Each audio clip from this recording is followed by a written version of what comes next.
Hey guys, welcome back to my garage for part 2 of building a garden bed. I definitely overdid it last time. I went in the house, took off my clothes, laid down, and I was done for about 3 or 4 days. I couldn't do anything, couldn't move. I still feel like shit, but I need to get somewhere on this bed or it's not going to get put in this summer at all. And I also took a bunch of long weekends off work with my vacation days, so I kind of need to be productive on those, not waste them. Anyways, today I'm not going to really overdo it again. It's also cold out, 5 degrees Celsius, and I don't want to be out digging in that, so I don't think I physically could today. Chronic illness sucks.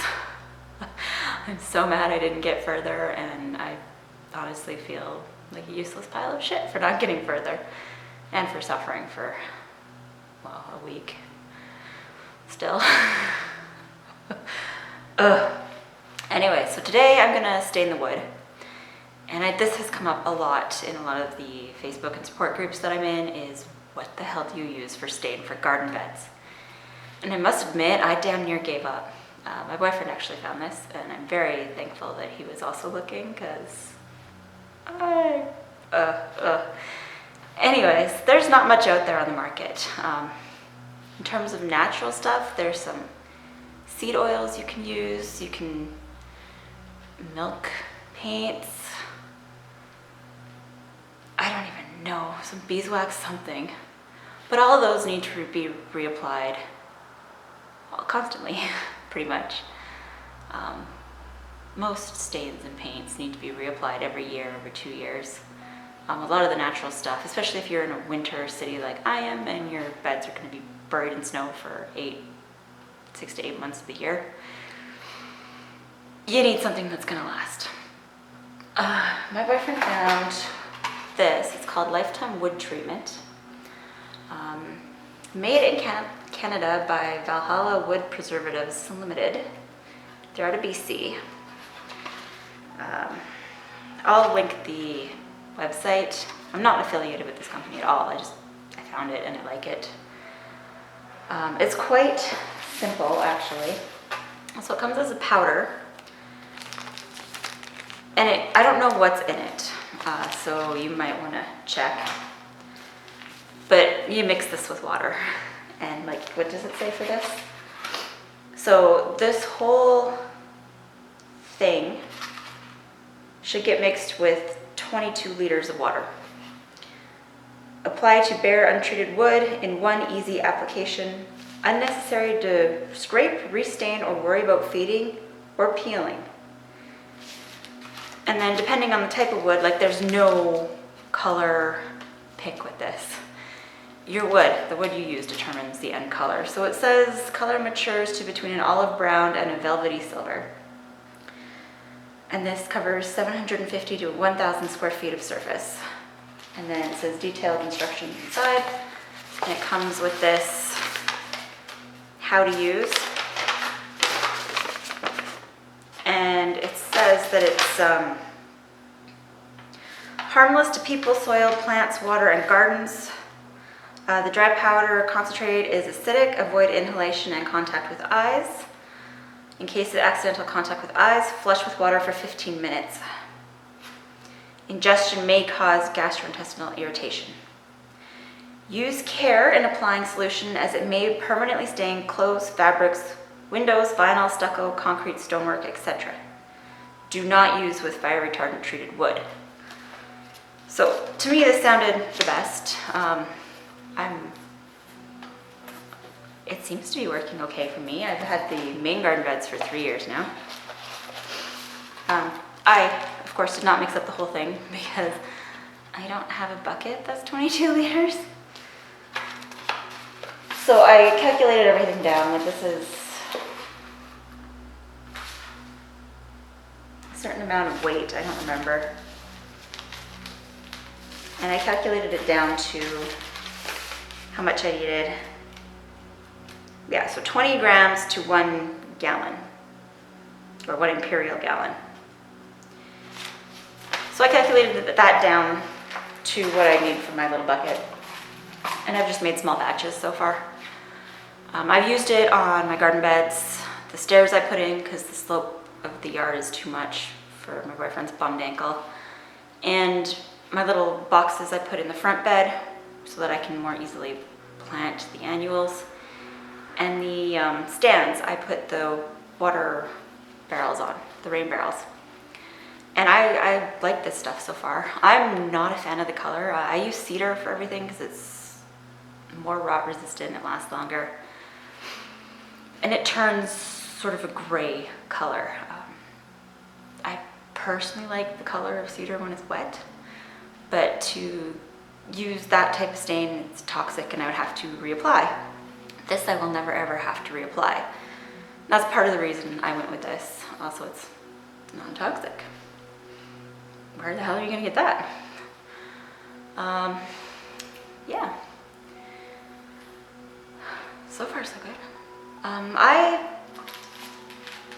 When I was doing the garden beds initially, did not react to this. I did have a very bad exposure not related to making the garden beds that made it so that this did burn my lungs a little bit. So as a precaution, I'm gonna wear a gas mask, even though I don't know if I'm gonna need to. Gloves though are necessary, and clothing you don't care about. So that if you get some splashback, and I'm messy so I get splashback, it's not a big deal. Because it will turn your skin and your clothes a different color, kind of grayish like the garden beds. It does start off sort of a tan in the water, but as you use it, your water will change color. That's not a big deal. It also states, I think on their website, that even if the water goes stale with your solution, it's fine, just use it. They do recommend just dunking the whole piece of wood in there, like making a whole giant trough full if you're doing bigger projects, but I don't have anything that big. Like even my 1-foot boards I'm gonna have to paint. I think I've rambled enough. I just don't want to get out of the chair and start working because I feel like crap. But I need to get this done, so let's get to work.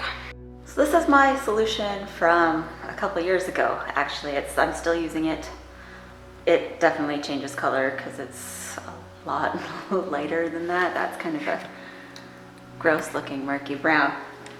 It does start off as a light tan. So I'm going to go ahead and do my 1-foot boards first because they're easier.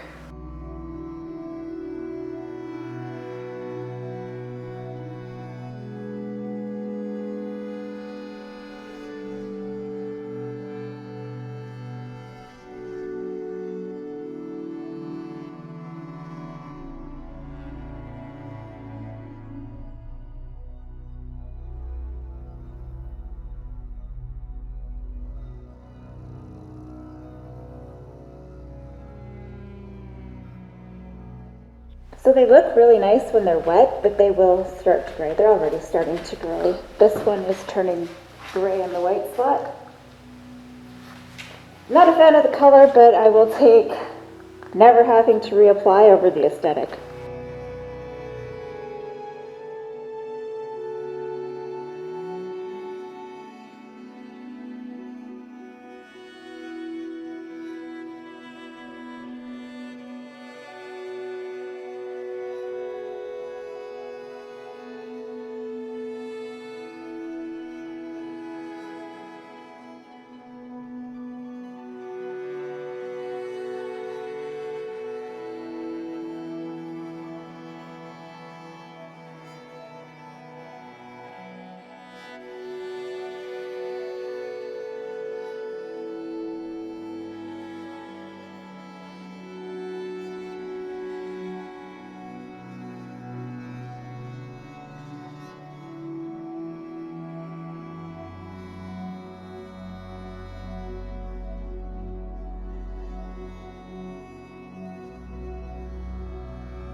chronic illness sucks.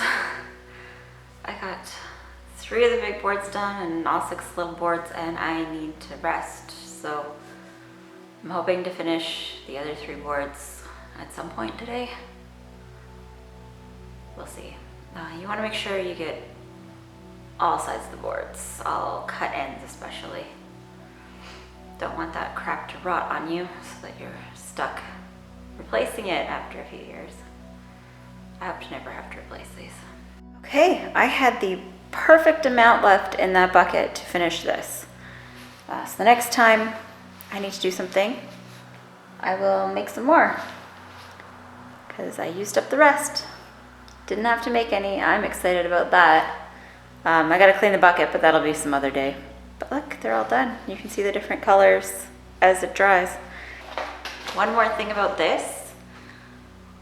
It was hard to find because it doesn't seem to be available at the big box stores. Home Depot, Lowe's. Rona doesn't seem to exist anymore, but I found this at Home Hardware. Home Hardware, not Home Depot. So yes, I did go rural to go get it because Home Hardware is not in the cities, it's rural. But I do highly recommend at least looking them up if you're in the garden bed. Gonna make something, I don't know. It smells like cedar in here. I don't even smell this at all. But it's lunchtime. I've done all my boards. I should have quit when I felt I needed a rest instead of taking 10 minutes and going back because I need to lay down.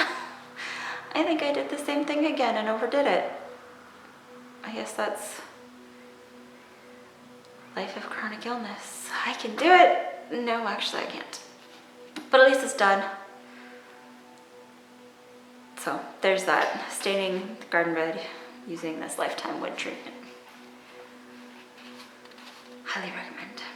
Anyways, thanks for watching this round. Bye.